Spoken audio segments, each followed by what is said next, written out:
Hello, and welcome to my new Let's Play series for Baldur's Gate Siege of Dragonspear. I did a quick run through with an evil party for Baldur's Gate Enhanced Edition, which was my first time actually playing an evil party. I decided I'd go ahead and do Baldur's Gate Siege of Dragonspear as well as Baldur's Gate 2. I never actually finished Baldur's Gate 2. It was out shortly after I had just gotten out of college and started my career, and I remember at some point, I think maybe I was in the Underdark or an underwater city or a drow city of some kind, and I was just getting bored. The game was really long, and at the time, I just didn't have time to sink into it, so I put it down and haven't ever picked it up again. So I thought it'd be kind of fun to do an evil playthrough. Evil isn't really necessarily done very good in almost any RPG because most developers seem to assume that being evil means being an asshole, and that's really just not the case. You can be good and be an asshole, and you can be evil and be an asshole, but they seem to equate the two for some reason. So I am playing a high reputation evil party. My party is intelligent. Um, People might think we're good, but we're really not. So we'll go ahead and start here. I did metagame just a little bit on the final save here. I ran through, even though I was an evil party with Imoen as my thief for the whole game, and Imoen is not available for Siege of Dragonspear as a companion, so I emptied out all her gear because I didn't want to lose it if it was stuck on her, since pretty much Siege of Dragonspear starts right after you've killed Sarevok, and any party member still alive remain in your party. With the exception of Imoen, she gets replaced by Safana if you had Imoen as your thief. But Safana also only started out with some mediocre, kind of low-quality gear. So I stripped Imoen nude, had her fight the final fight with just a +2 short sword, and that was it. That way I could have all her gear move over to Safana, so we could start out with, a realistic view of a full party that just came out of Baldur's Gate EE. We've just killed Sarevok, we're geared to the teeth, and now we're ready for Siege of Dragonspear. I also summoned lots of monsters, as you can see here on the screen. Ogre, 2 Orc Archers, and they pretty much tanked Sarevok for me while I killed the mage. I ignored the other creature, and then Sarevok died. I did have to buff out to max to do this battle. I popped strength potions, haste, bless, chant, protection from evil, luck, magic blocking potions on almost everybody. It was actually the only fight through the entire Baldur's Gate EE that really posed any difficulty at all, which was a little disappointing because I vaguely remember, it's been a long time, it's been 18 years since I played Baldur's Gate, but I remember it being much harder. And part of that might just be that I'm a much more experienced gamer now, so what I thought was hard back then really just wasn't so hard. And it might also just be because I know D&D 2.5 rule set a lot better now than I did in 98. I'd never really played Dungeons and Dragons prior to Baldur's Gate. It was my first D&D game, and I never have done I've done tabletop gaming, but not for Dungeons and Dragons. So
And now Siege of Dragonspear begins. Only weeks ago, the malevolent Sarevok brought the city of Baldur's Gate to the edge of destruction. You, like him, are a child of Baal, the dead god of murder. Jarl foresaw his own death and sired mortal children in an effort to bring about his return.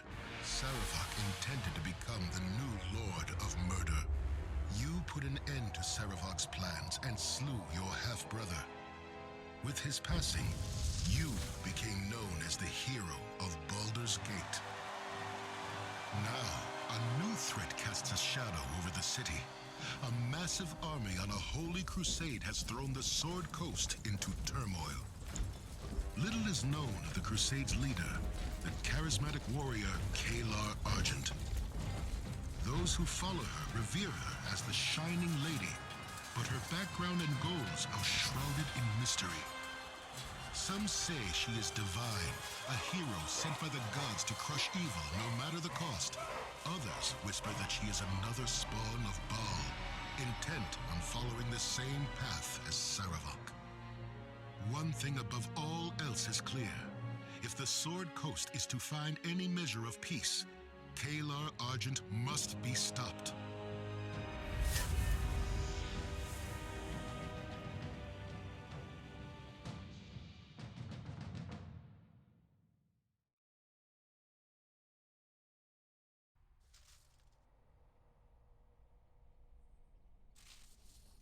Sarevok's dead. Everything's a mess. We should have gotten out of the city days ago. No chance of that now. But Korlaj knows what she's doing and... Hey, did you hear that? We'd better tell the boss. Come on.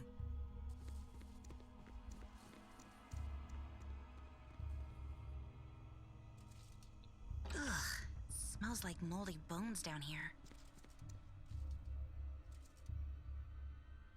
Well, here we are in a creepy old tomb again. The last of Sarevok's followers are down here, according to the Flaming Fist. All you gotta do is find their leader and bring her to justice. They're mostly mercenaries, led by a wizard named Korlaz. This is her family's tomb. She aided Sarevok, and the Grand Dukes want her dead or alive. We'd better be careful. I really want to. I wouldn't be much help, though. Ever since I asked Duke Janath to teach me how to sling spells, she's had me cooped up in the stuffy old library, studying boring books about the weave. She only let me come down here after I promised to bring her any arcane scrolls or tomes I could find. So Imu and I played through as a pure thief all the way. She was level 10 when we ended.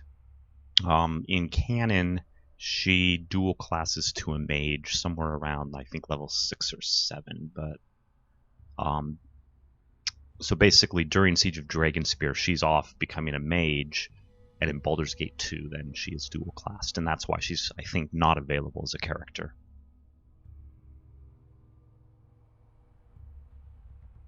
They're mostly mercenaries, led by a wizard named Korlaz. This is her family. All right, let's get to it. There's a healer here too. Talk to her if you need any bandaging. Timora shine on you. Not All that right, you'll I'm need going it. to adjust some sounds. Let's get voice level just actually let's yeah, voices just a little bit higher. Music just a little bit higher. We'll see how that goes. Okay. So everything I put on the ground in front of the Sarevok fight is still there. There was a bug in Baldur's Gate Enhanced Edition for the Isle of Baldur. I killed a greater werewolf and got Peladin and turned her in this baby and turned in the quest, and then I went and killed another greater werewolf and got the exact same baby all over again.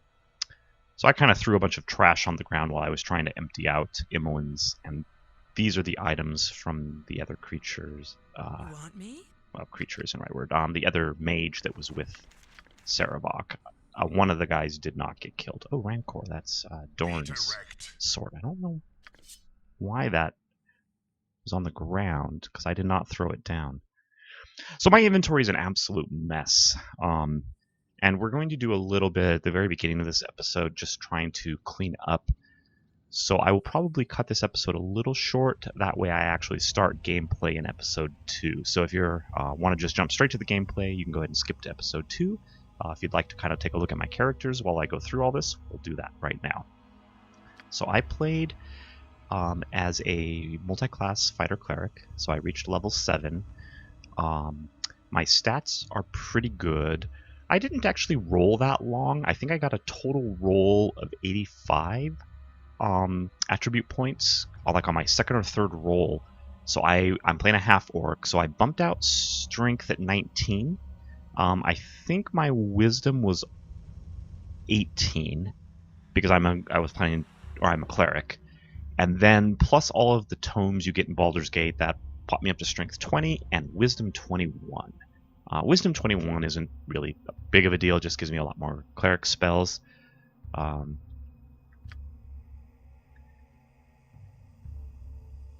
see. So I think I like her new portrait. This is way better than what she had in Baldur's Gate 1. She looks definitely much more drowish and clericish too. So she's got a ring or a girdle or something that sets her strength up high. Wisdom isn't the greatest for a cleric, but it's not bad.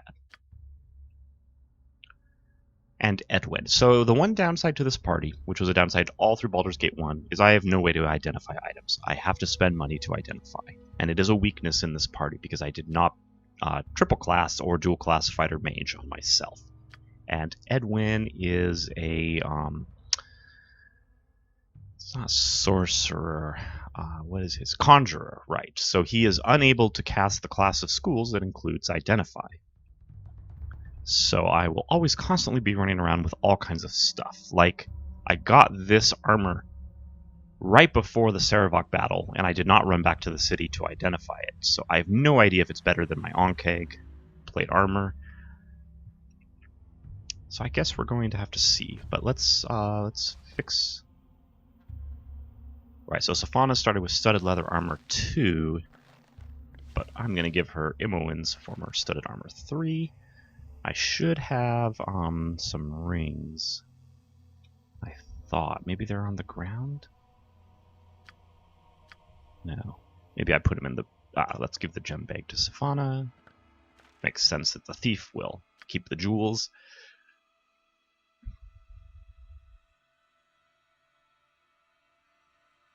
Okay, so we have Sand Thief, Wolfbane Charm. I think Imoen might have had a Ring of Infravision on her, and I did not take it off. I guess it doesn't really matter too much. I probably should have. Let's take that off. So Sand Thief's Ring still has a few invisibility charges. That'll come in handy.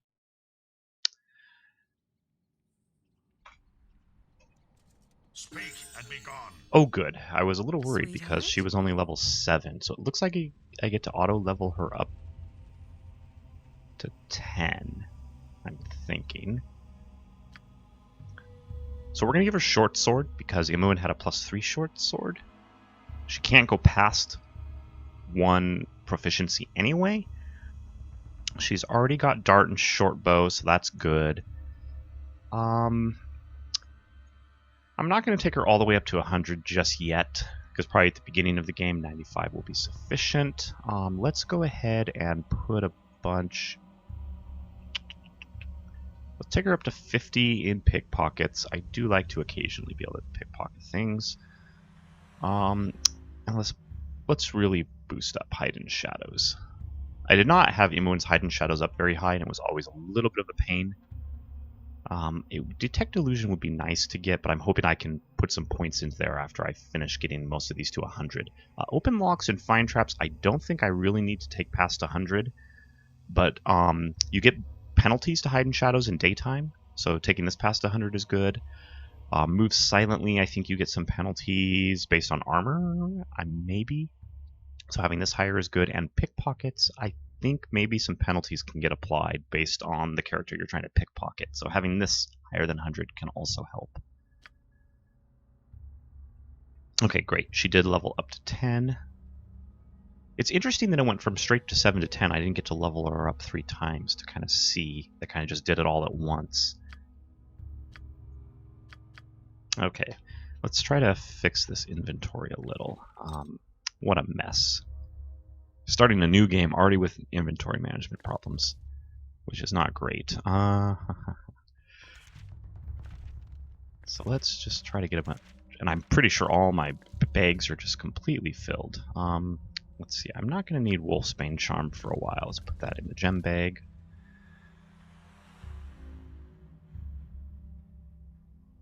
We're going to take the Scimitar +1 off because it's no good. We'll give her the Shadow's Blade. +3 Short Sword. She's still mostly going to be a ranged character, but sometimes having a short sword is handy. I've got a few daggers, which she may or may not ever use, but having something versus lycanthropes is nice. This one I should probably just sell. It's only a +2 dagger. Let's see. Let's give her all the arrows. And she can't identify. Yeah.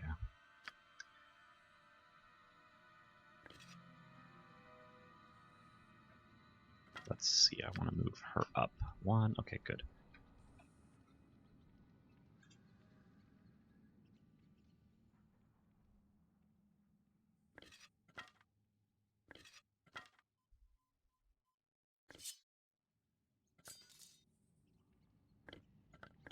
I don't think I need to keep this Belladonna, but I'll drop it if my inventory really fills up. Okay, Burning Earth, the only reason I have this is for like anything that can regenerate, like trolls and I think greater werewolves maybe. Sort of Baldur on again for lycanthropes. And Core is nice, getting the +1. It essentially just turns this into a +2 weapon, but he has a +3 World's Edge. So there's no reason to use any of these other items. Let's put Baldur on up there just because it is. Well, it's a regular sword, but +4 versus lycanthropes, so I'm never going to use that unless I'm fighting lycanthropes.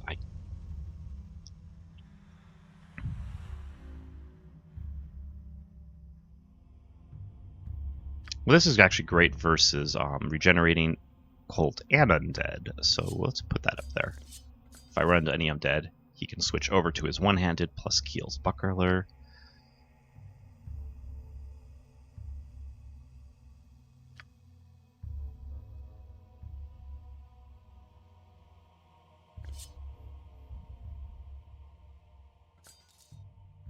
I have no idea if I should be selling Butter Knife of Balduron. I pretty much went straight from Isle of Balduron to kill Sarevok and didn't really go sell anything, so I've got just a little bit of crap in my inventory.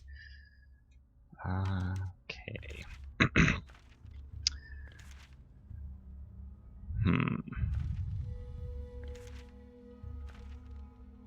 Let's try to get the single ones. Okay, container is full. Haste, no alignment. Okay, let's get rid of all of these letters.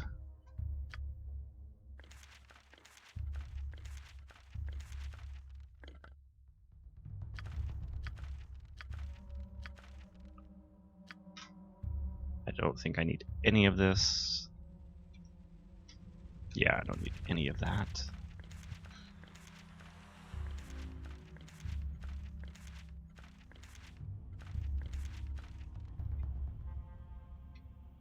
Any more spells? Okay. Okay, that cleans up my scrolls. I have a few quests I never actually finished, but I also hit the experience cap, so there was really no reason to finish a quest in Baldur's Gate unless I needed the gear or something else. So let's just drop this other stuff I never finished.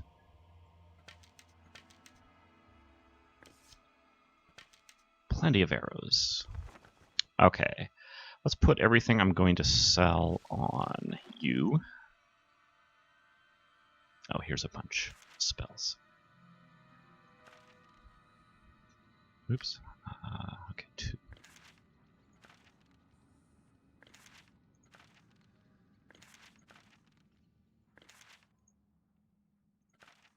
Okay, container is full. Let's see, what can we take out? Well, I can't use Detect Illusion, so let's take that out so we can sell it.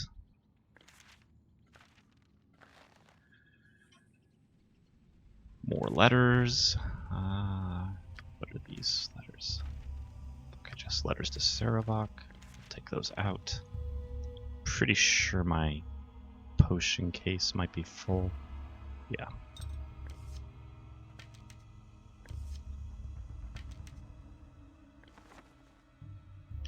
We are definitely going to be selling these robes.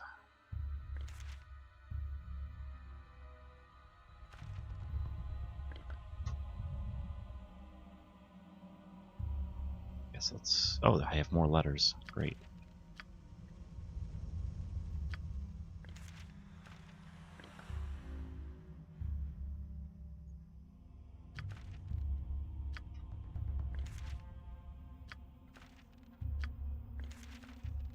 Yeah. Managing inventory in Baldur's Gate, I am a pack rat. It's always been one of my pet peeves with this small inventory. It's not really fun, but I kind of understand some of the gameplay reasons for wanting people to have to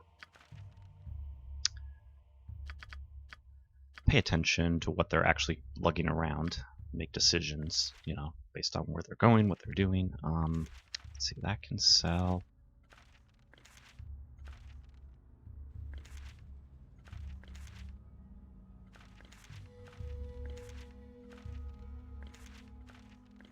That can sell.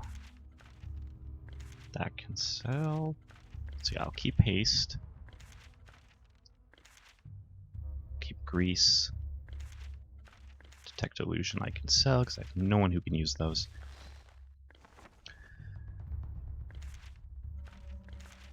Oops. Okay, container's full again. Are there more letters? Yes. Oh, I'm gonna scroll.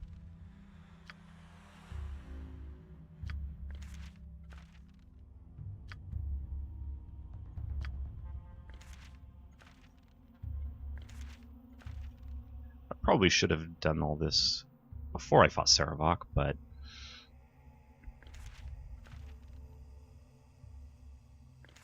let's see. I have no idea if I need to keep the Diary of Sarevok. Probably not. Let's see, we're going to sell the Scimitar +1. That's no good.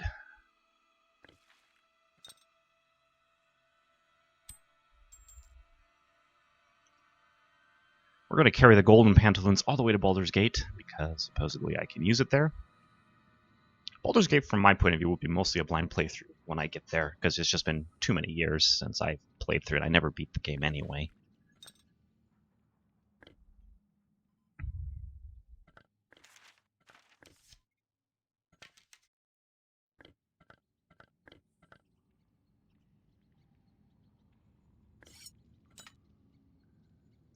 I think I will sell... Well, I'll keep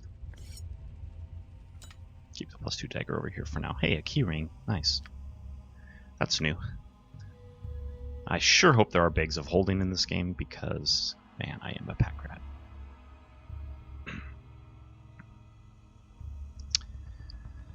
Okay, well this gives us a little bit of inventory to work with now, which is nice. Let's throw this up here. You know, I've kept the Stupefier on her because of the 10% chance to stun, even though I have a +2 mace, but mostly she's off using her +3 sling, not using a mace, so... Can she use... Oh, she can. I didn't think she could use Wand of Magic Missiles.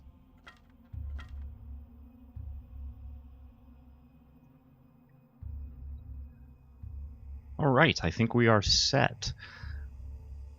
So I will go ahead and stop recording here, and we will start episode 2 with actual gameplay. Cannot save it this time, of course.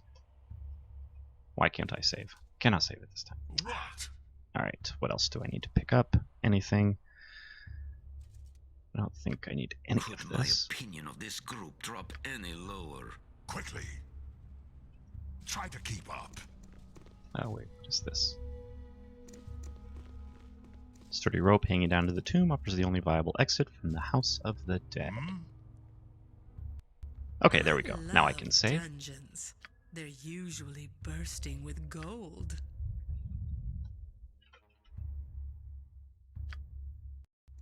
Alright, I will see you next episode. As always, thanks for watching.